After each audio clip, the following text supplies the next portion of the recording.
할렐루야, 우리 MZ 청년 여러분, 한 주간도 평안하셨죠? 영상이 시작하자마자 제가 바로 등장을 했습니다. 솔직히 말씀드리면 우리가 계속 모이지 못하고 있는 관계로 제가 세이 찬양팀이나 다이브 찬양팀의 그 찬양했던 자료들을 가지고 있던 게 지난주로 다 고갈되었습니다. 더 이상 틀어드릴 찬양이 없는데요. 계속해서 교회 안에서 소규모의 모임도 금지가 되면 앞으로도 여러분에게 우리 청년들 찬양팀의 찬양을 들려드리기가 힘이 들 것 같습니다. 여러분들, 우리가 그래도 간접적으로나마 만날 수 있도록 우리 찬양팀의 찬양도 듣고 또 주차장 GBS나 그런 모임도 염려 없이 진행할 수 있도록 여러분들 기도해 주시고요. 그런 우리 MZ들의 기도가 꼭 응답받았으면 좋겠습니다. 어찌되었든 이렇게 9월이 되었습니다. 원래 몇 주 전에 시행되었던 이제 강화된 사회적 거리두기가 원칙적으로는 오늘 주일까지 적용되기로 되어 있었습니다. 근데 사실 제가 이 영상을 녹화하고 있는 오늘이 수요일인데요. 오늘까지는 그 이후가 어떻게 될지, 주일로 해제가 될지 아니면 또 다시 연장이 될지 별 언급이 없어서 아직은 예상하기가 조심스럽습니다만, 지난주에 이어서 분명히 말씀드리는 건요, 되도록 빨리, 그러나 결코 서두르지 않게 우리 MZ가 기둥교회에서 모일 수 있도록 준비하겠습니다. 여러분들도 기도로 준비해 주시고요. 또 마음으로 함께 준비에 동참해 주셨으면 좋겠네요. 주중에 우편으로 싱싱청년 많이들 받으셨죠? 한 주 동안 그 신청과 좀 친해지셨나요? 우리 지난 한 주 동안 묵상했던 사도행전 말씀 함께 이 시간 다시 읽고 또 영상 묵상 나누도록 하겠습니다. 오늘 하나님의 말씀은 사도행전 8장 1절입니다. 사울은 그가 죽임당함을 마땅히 여기더라. 그날에 예루살렘에 있는 교회에 큰 박해가 있어 사도 외에는 다 유대와 사마리아 모든 땅으로 흩어지니라. 사도행전 7장에서 멋진 설교를 했던 스데반 집사가 목숨을 거두었습니다. 오늘 본문 사도행전 8장은요, 그 스데반 집사의 순교로 인해서 일어난 연쇄적으로 발생했던 두 가지 일들을 기록하고 있습니다. 먼저 첫 번째 사건입니다. 사울은 그가 죽임당함을 마땅히 여기더라. 아이러니컬하게도요, 스데반 집사가 죽는 그 순간에 성경에서 처음으로 사도 바울이 사울이라는 이름으로 등장합니다. 어떤 역할로요?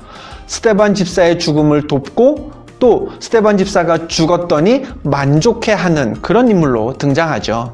왜 그 소설에서요, 앞으로 일어날 일을 암시적으로 보여주는 사건을 복선이라고 합니다. 오늘 본문은 마치 복선과 같은 역할을 하는 말씀입니다. 스데반 집사를 죽게 했고 또 그의 죽음을 마땅히 여겼던 그런 사울이 어떻게 예수 그리스도의 증인으로 변화되었는지, 급격한 인생의 변화가 어떻게 일어났는지 앞으로 성경을 읽는 우리로 하여금 기대하게 만드는 그런 구절이죠. 이어서 스데반 집사의 죽음으로 인해 생겨난 두 번째 사건입니다. 그날에 예루살렘에 있는 교회에 큰 박해가 있어 사도 외에는 다 유대와 사마리아 모든 땅으로 흩어지니라.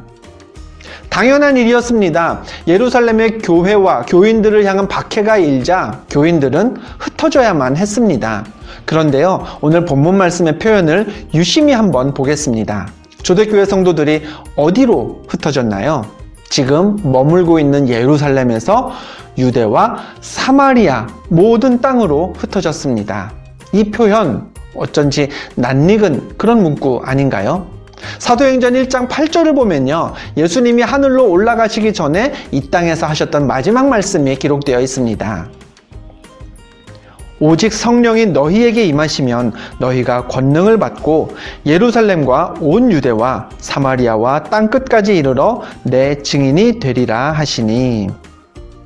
예수님의 마지막 명령은요, 흩어지라는 것이었습니다. 예루살렘에만 있지 말고 온 유대, 사마리아, 그리고 땅 끝까지 흩어지라는 것이었죠.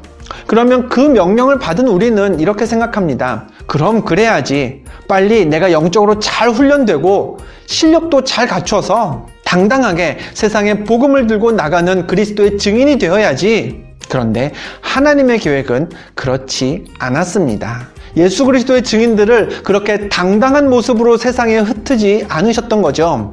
오늘 본문에 기록된 대로 박해받는 가운데 정신없는 상황에서 성도들을 흩으셨습니다. 미처 준비도 되지 않은 상황에서 말이죠. 심지어 내가 사명을 받고 흩어지는 건가? 파송받는 건가? 라는 것조차 인식하지 못한 채로 초대교회 성도들은 유대, 사마리아 모든 땅으로 흩어졌습니다. 여러분, 지난주에 오늘 말씀을 놓고 하세나 묵상하시면서 하세나 셋 중에 나에 대해서 나는 어떠한 존재인가? 나는 무엇을 어떻게 해야 하는가? 여러분은 어떻게 적으셨을까요? 저는 이런 생각을 적었습니다. 오늘 본문에서 유대와 사마리아로 흩어진 성도들이 지금 코로나 시대를 살아가고 있는 우리들의 모습이 아닐까 생각해 보았습니다. 본문에서 초대교회 성도들은요, 사명자답게 위풍당당하게 흩어진 게 아니었습니다. 그저 살아남으려고, 죽지 않으려고 버티다 보니까 준비되지 못한 채 일단은 어디로 피신했어야 했던 거고요. 그게 하나님의 계획에 따라 유대와 사마리아로 흩어지게 된 결과를 낳았던 겁니다. 지금 우리가 그렇지 않나요? 이 코로나 시대에 적응하려다 보니 교회가 이전에 없던 새로운 방향으로 변화되어 가고 있습니다. 우리가 예측하고 우리가 의도해서가 아니라 하는 수 없이 어쩌다 보니 예배 생활, 신앙 생활의 양상이 달라지고 있습니다. 그럼 이렇게 바뀌는 시대에 맞추어서 살아가려고 아둥바둥 애쓰는 우리들의 모습도, 또 그런 모습을 통해 바뀌어가는 교회와 우리들의 신앙 생활이 곧 하나님이 계획하신 것이고, 그로 인해 하나님의 계획을 우리가 이루게 되지 않을까요?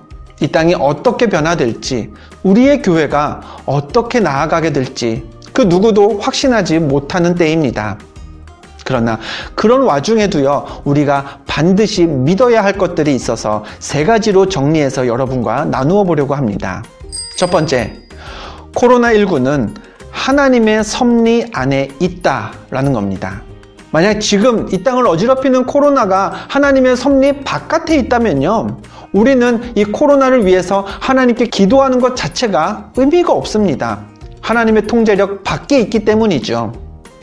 그러나 전능하신 하나님은 이 코로나도 다스리시고 통제하시는 분임을 우리는 반드시 믿어야 합니다. 지금 이때도 하나님의 섭리 안에 있는 순간인 것이죠. 두 번째, 하나님은 교회를 사랑하신다라는 것입니다. 우리 기둥교회를 포함해서 하나님은 하나님의 뜻을 이 땅에 세우려고 애쓰는 모든 교회를 사랑하십니다. 그래서 나오는 세 번째 우리의 믿음입니다. 하나님은 교회를 사랑하시기 때문에 코로나19로 교회를 망하게 하지 않으신다. 물론 지금 이 시대의 교회에게, 이 시대의 성도들에게 끊어야 할 것들이 있습니다. 바꾸어야 할 것들이 있습니다. 돌이켜야 할 것들이 있습니다. 그래서 지금 이 때를 통해 더욱더 하나님 마음에 합한 교회, 하나님 마음에 합한 성도들을 만들어가는 게 하나님의 뜻인 줄 믿습니다. 비판받는 교회가 많이 있나요? 그로 인해 교회의 역할, 교회의 모습, 신앙생활하는 우리 그리스도인들의 삶의 모습을 돌아보게 하는 게 하나님의 뜻은 아닐까요? 제대로 된 교회와 제대로 된 성도들을 이 땅에 남겨두기 위해 하나님이 지금도 이 땅의 모든 일들을 섭리하고 계시지는 않으실까요? 지금 말씀드린 이 세 가지 믿음 안에서 하나님은 우리의 준비와 상관없이 하나님의 계획을 이루어 가심을 믿으시는 우리 MG가 되었으면 좋겠습니다. 우리는 미처 준비되지 않았습니다. 그래서 지금 이 변화가 당황스럽습니다. 불편합니다. 그러나 우리가 꿈꿀 수 있는 이유는 결국에 이 모든 일들도 하나님께서 보시기에 선한 결말을 맺게 될 것을 믿기 때문입니다.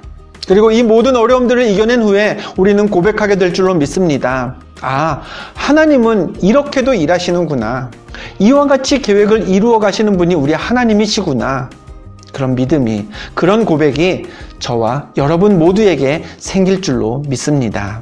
사람의 준비됨의 여부를 떠나 하나님의 때에, 하나님의 계획에 따라 하나님의 역사를 이루시는 우리 하나님을 신뢰하면서요, 지금 이 코로나 시대를 살아가는 저와 여러분도 하나님의 역사에 동참하고 있음을 믿고 그 믿음대로 최선을 다해 그리스도인답게 살아갈 수 있는 그런 믿음의 청년 되시기를 주님의 이름으로 간절히 축원드립니다. 자, 말씀은 여기까지입니다. 그러면은 이제 지난주에 이어서요, 우리 윤환 청년과 함께 했던 너플 두 번째 에피소드를 함께 보시겠습니다.